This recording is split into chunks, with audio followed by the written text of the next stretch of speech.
Alphard itu turun dari TKP, dari rumah TKP atau gimana? Sudah di pinggir jalan mobilnya? Mobilnya kalau nggak salah itu lagi mundur, jadi kehalangin mobil angkot mau lewat itu, jadi kehalangin mobil Alphard itu mau mundur ke atas ke TKP? Enggak, mau dari rumah mundur ke belakang.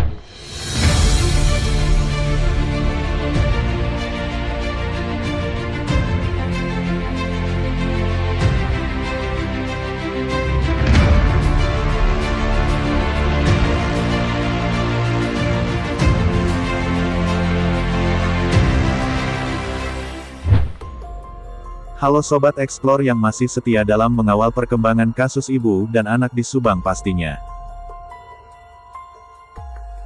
Kali ini saya akan mengupas tuntas kronologis kesaksian penumpang angkot, yang melihat sepintas pergerakan mobil Alphard di halaman TKP pada pukul 6.30 tanggal 18 Agustus tahun 2021 lalu. Namun sebelum masuk ke segmen pembahasan, di sini saya tegaskan terlebih dulu tidak ada maksud untuk menggiring opini publik, menyudutkan salah satu pihak, apalagi sampai menuduh dalam setiap pembahasan yang saya kemukakan di sini. Salam sehat sejahtera buat Sobat Explore semuanya.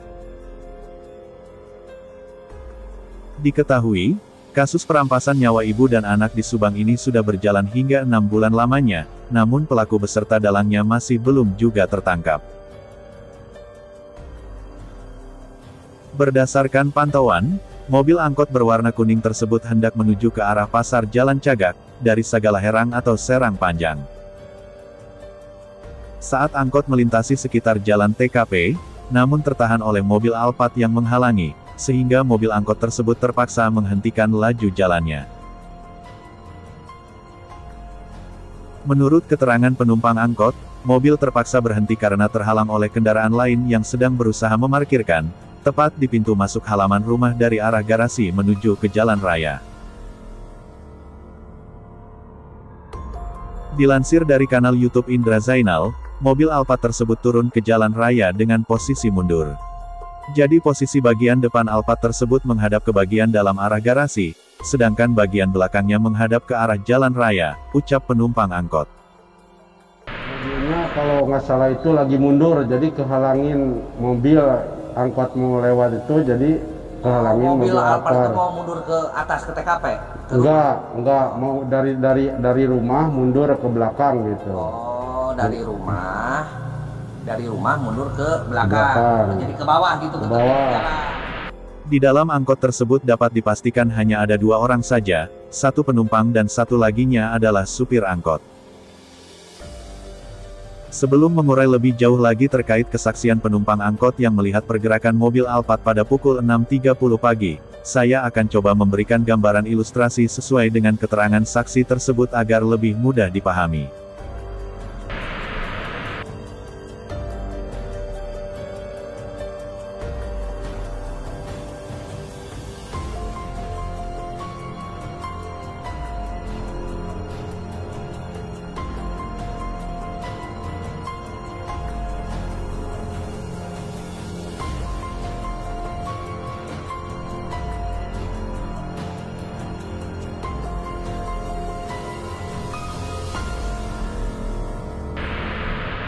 Namun di sini saya tidak dapat memastikan, apakah mobil angkot tersebut memarahi pengemudi Alphard dalam kondisi berjalan pelan sambil menyalip, atau sempat berhenti sejenak untuk memarahi pengemudi Alphard tersebut sebelum menyalipnya. Supirnya sambil marah, dia sambil bilang gitu, kamu bisa bawa mobil enggak, gitu aja. Saya cuman udah dengar segitu, saya nggak tengok kiri kanan lagi, saya fokusnya langsung ke samping lagi, soalnya saya di belakang cuma sendiri. Saya langsung mainin HP lagi. Dalam keterangan saksi tersebut, kaca pintu sopir pengemudi Alphard hanya terbuka sekitar 3/4 saja, meskipun kaca tersebut tidak terbuka hingga secara penuh. Hal ini tentunya tidak menyulitkan sopir angkot tersebut untuk mengenali wajah sang pengemudi Alphard. Kaca mobilnya nggak dibuka ya? Kalau diperkirakan saya itu lihat cuman setengahnya gitu, bukan setengahnya, 3/4 dari atas Jadi cuma terbuka. kelihatan belakangnya doang ya Maya? Ya jadi cuman kelihatan, tapi saya nggak fokus ke depan, saya cuman fokus ke HP lagi gitu. Jadi baik yang lagi. lihat sopir angkot Ya, tapi tidak jelas kan? kemungkinan supir angkot pasti ya, soalnya dia sambil ngumpat gitulah. Tapi gitu. tidak jelas karena memang itunya hanya sedikit terbuka ya. Iya. Diketahui, penumpang angkot hanya beberapa saat saja memperhatikan dan tidak mengetahui ciri-ciri pengemudi mobil Alphard tersebut. Jadi dalam hal ini jika dikaitkan dengan sketsa terduga pelaku yang potensial dari hasil keterangan saksi, yang paling potensial sempat melihat pengemudi Alphard adalah sopir angkot, dikarenakan ia sempat menengok dan memarahi pengemudi terduga pelaku potensial yang ada hubungannya dengan kasus ini. Dilansir dari kanal YouTube Kompas TV, Dirkrimum Polda Jawa Barat Kombes Pol Yani Sudarto mengumumkan sketsa terduga pelaku kasus pembunuhan ibu dan anak di Subang pada tanggal 29 Desember tahun 2021 lalu. Sketsa ini berasal dari hasil analisa tim Inafis Bareskrim, ujarnya. Kami sudah melakukan langkah memeriksa saksi yang potensial dengan mendapatkan sketsa wajah dari terduga yang potensial dalam kasus tersebut. Perlu diketahui, jenis kaca film di mobil Alphard tersebut sangat gelap di bagian samping tengah hingga belakang, sedangkan bagian samping pintu depan hingga kaca depan pengemudi terlihat seperti menyilaukan pandangan. Saya sendiri tidak begitu paham dengan jenis tipe kaca film mobil yang ada, namun secara kasat mata kondisi ini sulit melihat bagian dalam mobil jika dari luar, entah itu dari belakang dan samping, bahkan bagian depan kaca mobilnya pun masih sulit terlihat jika dari luar.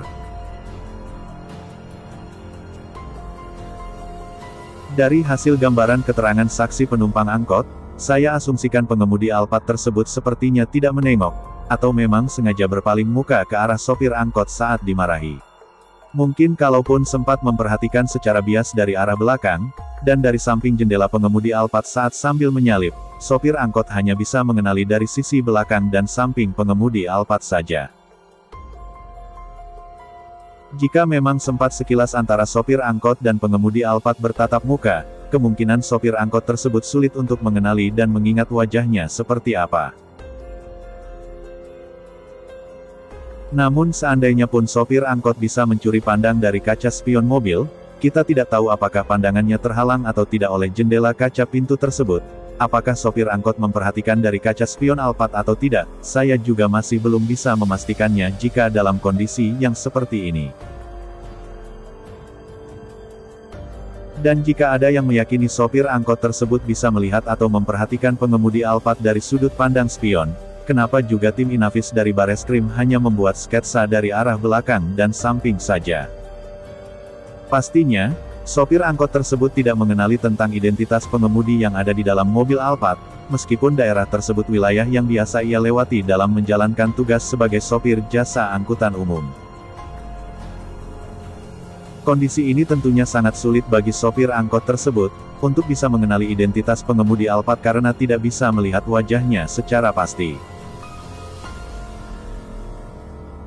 Jika dilihat dari berdasarkan lamanya durasi pengemudi tersebut dalam memarkirkan kendaraannya, masih ada kemungkinan kendaraan lain yang terjebak macet di sana, lantaran sang pengemudi Alphard tersebut terlalu lama dalam memarkirkan mobilnya, entah itu karena kurang mahir atau panik, kita masih belum bisa memastikan faktanya seperti apa.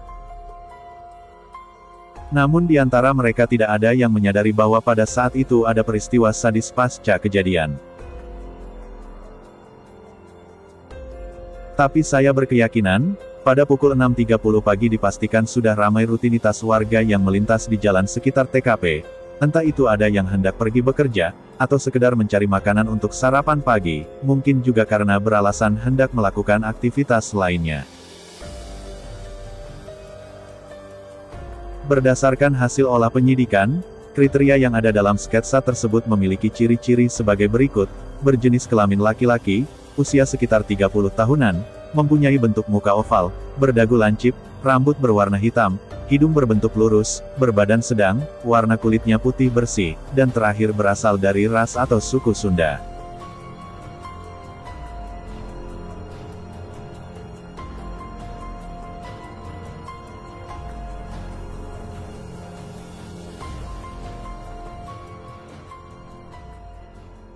Diketahui, Tuti Suhartini 55 tahun dan Amalia Mustika Ratu 23 tahun, ditemukan dalam bagasi Alphard sudah tak bernyawa pada tanggal 18 Agustus tahun 2021 lalu.